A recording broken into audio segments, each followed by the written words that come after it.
Eu hoje fui questionada a respeito da administração financeira do lar. E a pergunta é errado a mulher administrar as finanças do casal? Isso não diminui a autoridade masculina e faz com que o homem se sinta frustrado? Bom, antes de responder a pergunta, eu quero divulgar esse livro aqui, olha, Um Casamento Extravagante. Ele tem muitas dicas assim de como melhorar o seu casamento. E também eu quero lembrar você de participar sempre dos comentários, deixar sugestão para as próximas conversas, como é o caso dessa aqui, que é uma sugestão de uma pessoa que nos acompanha. E se ainda você não se inscreveu no canal, se inscreva, eu vou gostar muito de ver a sua participação ativa lá com a gente, tá bom?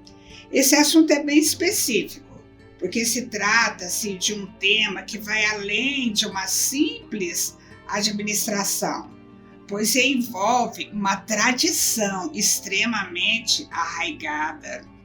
Sabe, houve uma época em que a mulher não era considerada capaz de muita coisa. Parece até uma história de coisas muito antigas, mas não são tão antigas assim, e eu sei que ainda hoje nós carregamos a consequência desse tempo. E não se achava que a mulher fosse capaz de administrar finanças, por exemplo. Quando eu era criança, ou se o meu pai estivesse conversando sobre negócios e eu chegasse perto, desejosa de ouvir até mesmo porque eu queria entender, ele me mandava retirar porque aquela era uma conversa de homens. Mas se o meu irmão, mais novo que eu inclusive, chegasse lá e se sentasse, eles ficavam admirados. E eles aceitavam a companhia do meu irmão, que era mais criança que eu, e consideravam que ele seria um futuro homem de negócio. Então, são injustiças que nós vivíamos. E eu confesso para você que eu já passei todas as fases, dos bons ensinos, inclusive da palavra de Deus, e também de grandes manipulações mesmo da palavra. Nos primeiros ensinamentos para casais que eu ouvia, era comum os pastores dizerem que as mulheres que já estavam trabalhando fora, e eu falo já porque até então não era muito comum a mulher ter a sua profissão. E essas mulheres deveriam ganhar o seu salário, entregá-lo nas mãos do marido para que ele administrasse. Veja só que ensinamento mais tendencioso, pois algumas mulheres, apesar da sua formação, da sua capacidade, continuavam dessa forma, dependendo totalmente de seus esposos, sem direitos a participarem com opiniões ou com sugestões. Muito injusto. São ensinamentos que já passaram, graças a Deus. Graças a Deus que vivemos noutro tempo. E olha, quem falar que o tempo de antes era melhor que hoje, você pode estar certo de que essa pessoa está totalmente equivocada, tá bom? Porque hoje a vida é mais fácil, ela é mais justa. Esse assunto, portanto, requer quebra para nós desses costumes que foram arraigados, desses preconceitos que foram enraizados. Nós hoje já temos, assim, muito menos, mas ainda podemos ver algum resquício. Por exemplo, nas piadas que às vezes as pessoas contam em relação às mulheres usando cartão de crédito do marido de forma indiscriminada. São piadas desatualizadas, mas eu acho que ainda existe isso. E algumas mulheres estão ainda muito despreparadas e desequilibradas em relação às finanças. Mas alguns homens também são. Isso não é algo só das mulheres, é algo das pessoas. As pessoas, de um modo geral, precisam se preparar mais. As crianças precisam ser mais preparadas, inclusive. Os pais precisam ensinar uma boa administração financeira para a criança. Quando eles ganham algum dinheiro, os pais podem ir sugerindo e conversando sobre assuntos muito bons que os adolescentes gostam e sobre finanças. Os adolescentes gostam de aplicar dinheiro hoje. Hoje, realmente, eles têm aberto muito a sua mente para isso. Mas, olha, voltando para a realidade, hoje, com o advento das compras na internet, em conversas informais, assim, de sala, eu vejo os homens confessando: eu estava viciado em compras de eletrônicos pela internet. Outro fala: eu não podia ver um tênis bonito que eu comprava. E vários exemplos são citados. Mas logo eles reconhecem que eles estavam se desequilibrando e tiveram consciência daquilo e se controlaram. Bom, isso pode acontecer com pessoas de ambos os sexos e de qualquer idade, inclusive e principalmente pessoas idosas. Quando elas descobrem a compra pela internet, elas ficam muito empolgadas e começam a comprar tudo que vem. Mas é sempre tempo de buscar a sobriedade e de reconhecer que aquela pessoa precisa de um equilíbrio, de uma balança melhor na sua vida. Bom, estamos vivendo um tempo em que as mulheres não são tão protegidas como eram antes. E elas foram aprendendo a administrar melhor os seus ganhos. Eu, por exemplo, por ter vivido alguns anos sozinha, tendo que me virar na vida, aprendi a comprar carro, vender, levar para a oficina, comprar imóvel, procurar o melhor negócio, errar algumas vezes e acertar na próxima. Eu tive que aprender sozinha.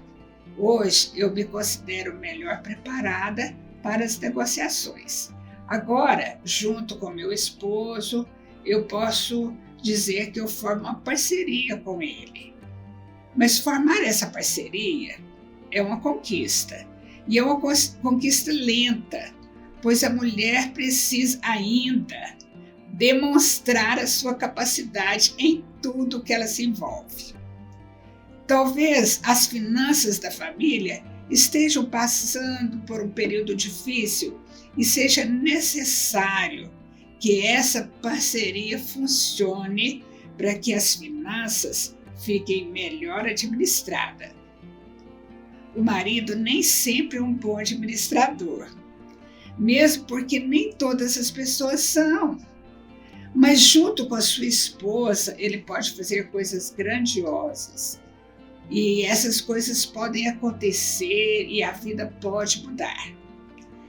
Ela, a mulher, precisa participar dos negócios da família, porque a mulher é sensível e pode perceber coisas que o homem, por ser mais racional, não está percebendo. O homem, por natureza, é poderoso, forte, destemido. Eu estou colocando aspas aqui porque nem todos são. Mas essa é uma natureza masculina. E foi Deus que fez assim. Todos deveriam ser. O homem foi criado para dar passos firmes e passos grandes. Criado para ser o caçador, o guerreiro. E a mulher foi criada para ser companheira, sensível, cheia de empatia com a sua família. Essa dupla pode conseguir resultados fantásticos se funcionarem em verdadeira parceria. A mulher é a companheira idônea do marido e essa idoneidade a autoriza a estar junto com ele em tudo o que diz respeito ao lar e à vida a dois. Olha, casar financeiramente é o casamento mais difícil. Você casa emocionalmente, você casa espiritualmente, você casa fisicamente, mas na hora de casar as finanças, dá muito problema se vocês não forem bem habilidosos. O homem, quanto mais tradicional for, tem dificuldade de compartilhar com a esposa a realidade financeira da sua vida pessoal. Ele tem dificuldade. Em meu casamento, eu quero até falar que outro dia o Sinomar disse que ele tem oferecido boas matérias aqui para minha conversa, que não pode conversar. E aí tá, eu vou usar mais uma matéria aí que ele forneceu.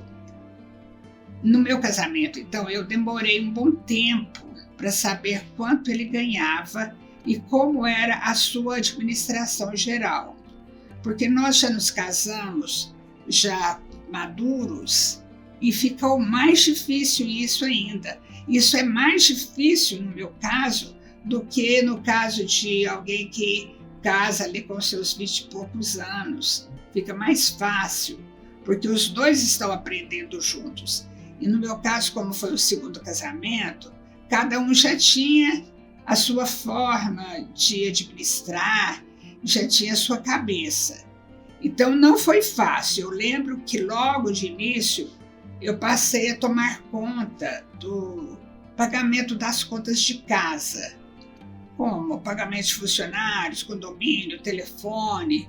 Algumas contas eu coloquei em débito automático, outras não foram possíveis, e eu passei a efetuá-las todo mês, no início do mês, e a fazer uma planilha com todas as despesas para que ele tome conhecimento de tudo. Então, uma ajuda que eu ofereci desde o início e ainda ela existe ainda hoje, porque nós não temos uma pessoa para fazer isso. Então, quem faz sou eu e eu gosto disso também. Mas ainda hoje, se entrar algum dinheiro extra, às vezes uma oferta que ele ganha, ou algo que ele vendeu, ou uma aplicação que deu certo, e eu tenho que perguntar, o que você pensa em fazer com esse valor? Aí então ele conversa a respeito e eu posso dar minha opinião e ele aceita. Mas o assunto precisa ser tratado sempre com cuidado e respeito. Eu conquistei o meu espaço e eu sou vista como uma boa administradora e ele me considera sua parceira nas decisões. Mas não foi algo automático e fácil, foi um processo. Na vida de todo casal, esse assunto precisa ser tratado com cuidado, com critério, para que haja segurança de ambas as partes. Se você for uma mulher que gasta desordenadamente, seu esposo não se sentirá seguro de compartilhar esse assunto com você. E eu, assim, gostaria que hoje, aqui nessa nossa conversa, você fizesse uma autoavaliação. Como? Bom, comece olhando quantos pares de sapato você tem. Se você é uma mulher que tem mania de comprar sapatos ou roupas, mania de comprar alguma coisa por impulso, provavelmente seu esposo não irá se sentir seguro de confiar a você a liderança financeira, nem a participação na liderança, porque você precisa inspirar confiança. No casamento, tudo parte da inspiração. Você precisa estar cheirosa para inspirar seu esposo a lhe fazer um carinho extra. Você precisa se arrumar para que ele pare para lhe admirar. Você precisa falar baixo para que ele não se sinta agredido em sua autoridade. Você precisa inspirar confiança financeira também. É tudo assim. É conquista diária no casamento. Eu vou falar sobre a minha autoavaliação. Eu acho que eu sou bem controlada financeiramente. E essa avaliação pessoal existe quando eu olho para as minhas noras. Dizem que os filhos, ao se apaixonarem, eles veem nas suas respectivas futuras esposas algo que lembra sua mãe. Eu acho que meus filhos viram essa característica minha em suas respectivas esposas, porque elas são admiráveis administradoras. São econômicas, não são de superficialidades, não vão comprando a primeira coisa que vem pela frente, mas pesquisam o preço. Todas elas são fantásticas nesse sentido. Logo, eu deduzo que eu também sou. Viu só como foi boa a minha autoavaliação ainda? Ainda falei bem das noras aqui, viu? Tá vendo? Papel duplo. Na Bíblia, além da mulher de Provérbios 31, temos outras mulheres que podemos tomar como exemplo. Uma delas é Lídia, a primeira mulher a se converter na Europa através do ministério de Paulo. Eu gosto da história de Lídia. Lídia era uma negociante que vendia tecidos tingidos de cor púrpura, um artigo de luxo naquela época. E ela era muito bem sucedida nos negócios. A história dela é contada no livro de Atos, capítulo 16, do versículo 11 em diante. A mulher ela era uma mulher assim considerada rica, e que colocou a sua casa, seus bens, seus afetos, tudo a serviço da igreja, deixando um excelente exemplo para as outras gerações de cristãos. Muito bonita a história de Lídia. Vale a pena você meditar um pouquinho nessa história. Ela é exemplo para nós hoje. A mulher pode ser muito bem-sucedida em seus negócios, em sua contribuição como auxiliar do seu esposo. E a história de Lídia nos inspira a fazer tudo segundo a orientação da vontade de Deus. Para concluir, então, eu quero dizer para as mulheres que ainda não conquistaram seu espaço de auxiliadora financeira de seu esposo, a buscar isso em Deus. Deus vai transformar a sua história, como Ele transformou a minha, de uma menina que nem podia ficar sentada na sala quando o assunto era negócios, e a uma mulher que hoje conquistou a confiança do seu marido e de outras pessoas como boa administradora financeira. Bom, a administração financeira do lar deve ser mais um item para o casal conversar a respeito e para o casal aprender juntos. Nenhum nem o outro sozinho, mas os dois casados também financeiramente. Então não é o marido que vai liderar a finança e nem a mulher, são os dois, é uma equipe. Vocês devem meditar nisso e começar a trabalhar para conseguir esse ideal. E eu quero ficar aqui com os versículos 10 e 11 de Provérbios 31. Quem encontrará a mulher virtuosa? Ela é mais preciosa que rubis. O marido tem plena confiança nela e ela lhe enriquecerá a vida grandemente. O casal, então, pode conseguir muito mais se trabalhar em parceria. O homem e a mulher unidos em um só propósito. Que Deus abençoe você. Um abraço.